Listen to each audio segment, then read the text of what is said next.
Kia ora.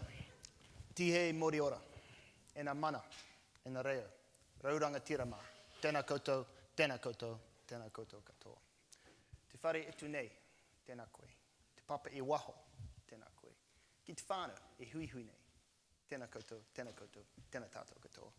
Ko Jamie Sinclair toko ingoa, no Tamaki Makaurau ahau, mō Kai Uringi ahau, mō Ngāti Whātua Rākei Whaimaia, no reira, tēnā koutou, tēnā koutou, tēnā koutou katoa. Kia ora, SBN. Thank you, Fiona, for the wonderful welcome, and Rach and the Sustainable Business Network team for inviting me to speak today. I'm very, very delighted to be here, and I love the concept and the ideas behind your conference around authenticity, around purpose, around culture. All of those things are very resonant in today's environment. I will spend a little bit of time just talking about my experience. Rach asked me to come and just talk a little bit about my experience, how that relates to the concepts of your conference today. So they will be my thoughts, but I'm very, very happy to share them with you. And yes, I have had my second baby just 6 weeks ago, so if I do fade in and out a little bit, you'll have to bear with me a little bit on that. So really today's just about a conversation for me, and as with all weird conversations, I'm going to start with an epiphany. So this is a koru, and a koru is a strong symbol of regrowth, new learning, regeneration, if you like. And for me, it symbolises the restart I had in my career, and also when I started to really look for, really strive for purpose in my life, and also in my working life.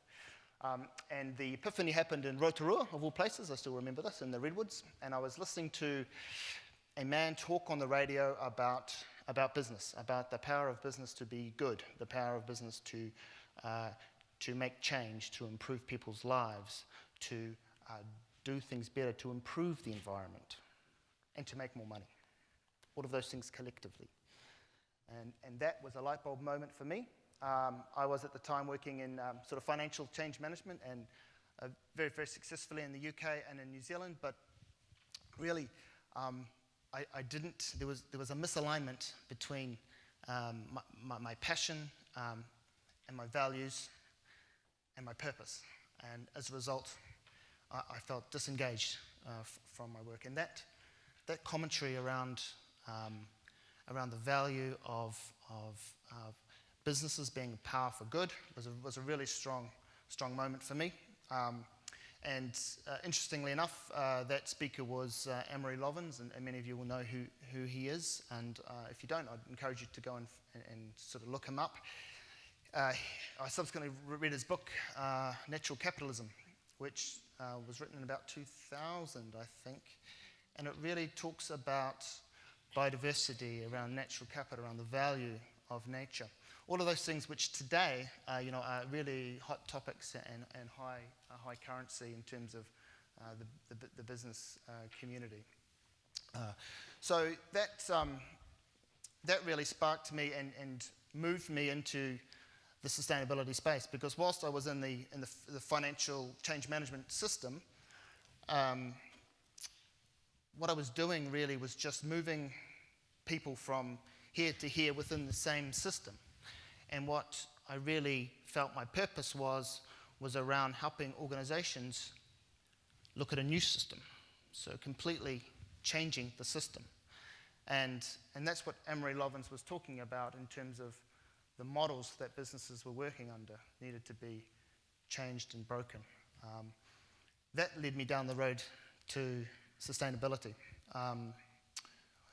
But before entering that world, I had an authenticity problem myself, actually, because I was a business guy. I didn't know, I had passion for the environment, but I didn't know too much. So I went back to uni to do a postgrad environmental management, and then I realized something else, that businesses were going to have a really hard time from an authenticity perspective, because every time I talked to students, to lecturers, to people in that kind of community, that academic community, it would be like, business is bad. There was a lot of mistrust, distrust around business and their role, greenwashing, all of this kind of conceptual kind of issues. So I realized then that businesses have a real authenticity problem and are really going to struggle to sell. Yes, they can make their brand a little bit better. Yes, they can improve outcomes for their staff. Yes, they can contribute to the community, but they're still working within the same system. So I guess the insight I would make there around authenticity is that a bad system will always beat a good company, and I think that has certainly been the challenge with many organisations over the years, and I suppose that's where and I wasn't an advocate for integrated reporting because some of you will know that, but I saw that as a way to look at a new system, a new model, a new way of capturing and measuring value, which hadn't been kind of explored before to any great extent. I'm not sure where that's up to actually, but that was I thought that was a really interesting and promising perspective.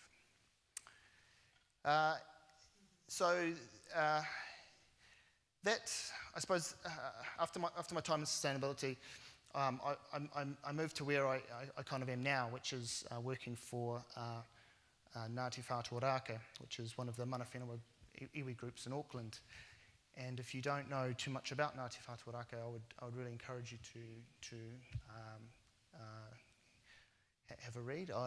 Or even better yet, I'd invite you all to come up to the marae, and we can arrange an experience for you on the whenua, and you can have a chat with one of our hapu members who can tell you the amazing history of the iwi. And I won't insult my fellow whānau, whai whānau, by trying to describe it to you, but it's fascinating.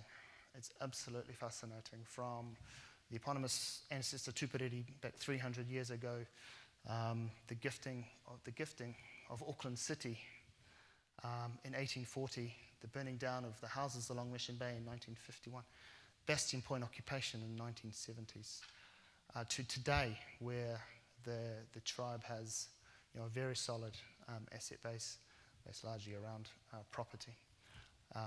It's got everything, the story, and I think particularly if you live in Auckland and if you live in New Zealand, it's really important. I think. I didn't know, and I'm ashamed to say, and I think it's really important that everybody does know a little bit about that particular history. So coming back to our organisation and purpose, our purpose is really, really clear.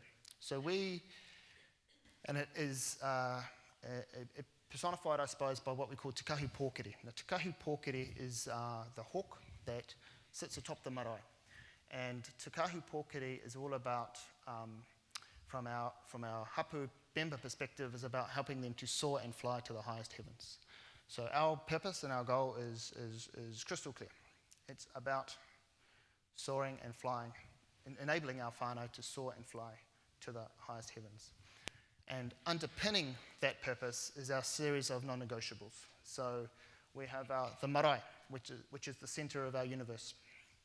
We have our language, te reo Māori, which is very important to our identity.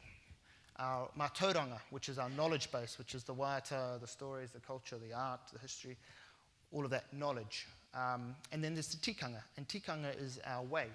It's our way, it's like our values. It's like doing the right thing, if you like. So all of those things are our non-negotiables which support our strong purpose. Now that doesn't mean to say that we have no challenges in any of these areas, because we have lots of them. As you may know, te reo is a language in crisis. It is, we've really got a challenge on our hands there. We're trying to reconnect a lot of our whānau back to the marae. We have lost a lot of mātauranga, a lot of our knowledge. We need to be doing better at capturing it. So whilst we've got a really solid core of non-negotiables, we've still got a lot of challenges to make sure that they support our purpose 100%. But when we have a strong purpose underpinned by our non-negotiables, and I think that can be consistent for any organisation or any business, if you like, then opportunities arise. So if I look at the situation, our position, and a good example of that would be kaitiakitanga. So kaitiakitanga, from a Māori perspective, is kind of deeply entrenched. So the physical environment from a Māori perspective is very important. So Māori refer to the ancestors as maunga, as mountains. And when you personify the physical environment, that leads, I guess, to a form of reverence. And when you revere something, you protect it. And when you protect something, you belong to it. So this is so deeply entrenched that we kind of take it for granted that we are kaitiaki, or that our iwi kaitiaki, that our kaitiakitanga is kind of just part and parcel of one of the things that we do. And that, and if I just give you an example of what we're doing up there, this is obviously Bastion Point there, just above Mission Bay, which is all co-managed land with Auckland Council. Over the last 10 years, we've planted 30,000 native trees up there. We have a lichen translocation project, which I think is the first of its kind in New Zealand. We have a community garden. We have a zero poison policy. So our entire kaupapa up there, including at our nursery, our 40,000 plant nursery, is zero pesticides, zero herbicides, no poisons whatsoever are used up there. All hand planting, which is very challenging, as you can imagine. With kaitiakitanga, that creates opportunities for us. So we've got our strong purpose underpinned by our non-negotiables. We have this deeply entrenched worldview, if you like, around kaitiakitanga, and that creates opportunities. And I'll give you an example of that. It was, we get called, we have a 300-year-old kauri tree that needs protecting. Can you come? This actually happens. Okay, so we get one of our upper members to go to the site to karakia and to bless the tree, and re-establish the mana, and then we will ask, why did you call us to do this? Just out of interest. And they'll say, and I've heard this. Well, you're Māori, you're connected to the environment, you're protectors, you're going to protect all the trees, okay, great. You're dispelling they're saying a brand back to us, if you like. So there's very little in the way of selling or anything that needs to happen because it's so inbuilt. But we don't promote any of this, of course. It's just what we do. But that that situation does lead to opportunities for us. But the challenge we have is that the opportunities that come along, how do they resonate with our purpose, which is about, as you might remember, helping our whānau soar and fly to the highest heavens. So our strong purpose and our resonant underpinning core principles, if you like, create the opportunities for us in an authentic way.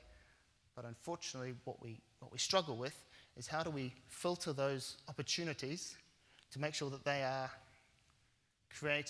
coming back to purpose. So making sure that they are actually reflecting what we are trying to achieve. And I think that's the same challenge that any organisation has. Is, how do we communicate that back to our stakeholders? How do we understand and how do we demonstrate performance, if you like? And that's where we're having a real challenge at the moment. But there's no denying we have lots of opportunities in the space.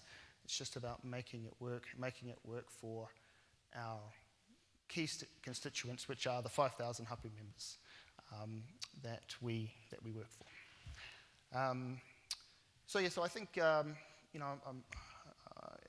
that's pretty much all I was sort of going to cover today. But I guess the takeaways for me are that from an authenticity perspective, it's really important that your purpose and your values are aligned, that it's really hard to be authentic in a system that doesn't allow you to demonstrate long-term or a broader concept of value, so that talks to your sustainability position. That when you have a strong purpose, it should be underpinned by a core set of non-negotiables. And I think when those opportunities arise through that process, it's really important that you're able to filter those opportunities back around to what your core purpose is. And then, kind of the hard part in some ways is, how do you measure that and communicate that and show progress against those particular objectives, or show progress against that particular purpose? And I'm sure many in this room will know a lot more and have a lot more insight to that. But I think that's for us one of those core challenges. So that's about me for today. But that's my purpose anyway. That's my baby and the babysitter, or my sister, my daughter. So. But I'm happy to take any questions. I know, I'd never worked in the Māori space before. I've now been here for a year and a half, and I absolutely love it. Like, in terms of purpose, in terms of kaupapa, it's massively inspiring. It's very difficult. The work is really challenging. We're quite spread, but, when it comes back to searching for purpose, for me, I've certainly found it. So, but I'm happy to take any questions if anybody's got anything around the work or the work that we do. Rach, hey. My one question, I was just checking to make sure I was on the floor, but I've been in this space for a long time. Yeah. And one of the things that we get accused of a lot, and it's completely fair enough, we're a very undiverse group of people in the SBN, in our membership. Sure. What do you think holds Māori involvement in our... Yeah, I don't know, because we've been to your awards, and we won sustainable business.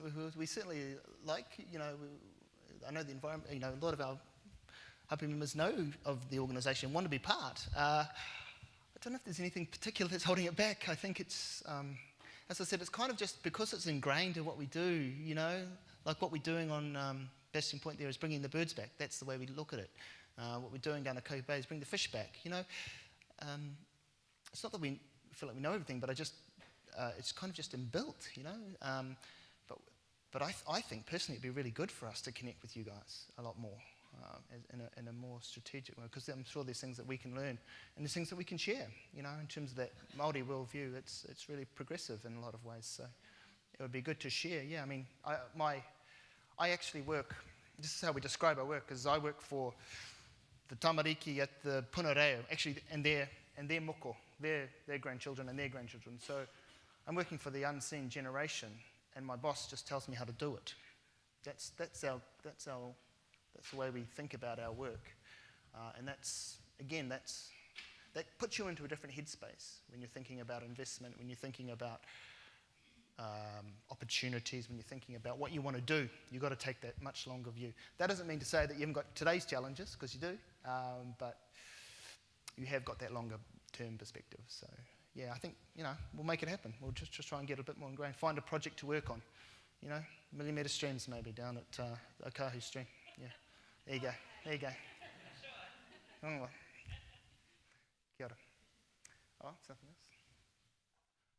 Oh, sorry. Hi. Sorry. Just at the beginning of your talk, you mentioned that you had... Oh, yeah, I did. I don't know what age you were. I was, how old was I then? Mid-20s? Yeah, So, early 20s. what are your thoughts about how Yeah, I know, yeah.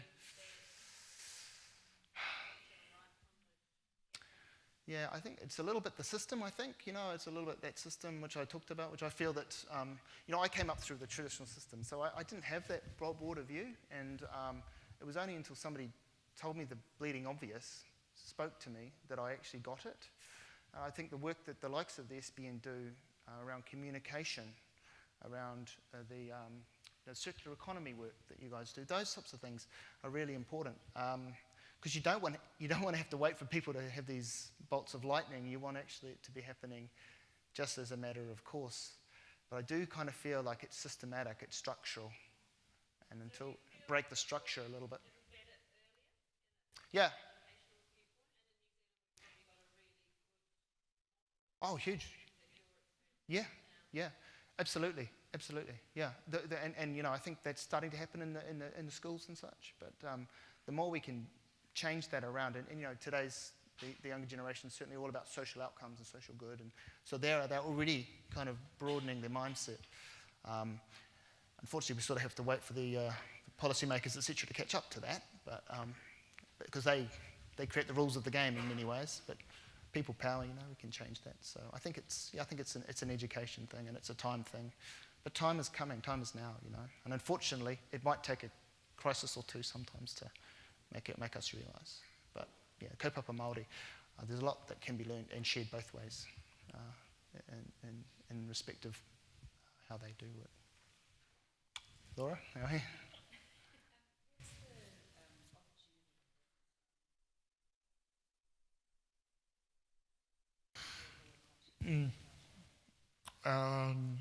So the business opportunity in respect of, sorry, well, I mean, if you look at all the statistics, Māori's not well represented, right, in terms of those health statistics, education statistics.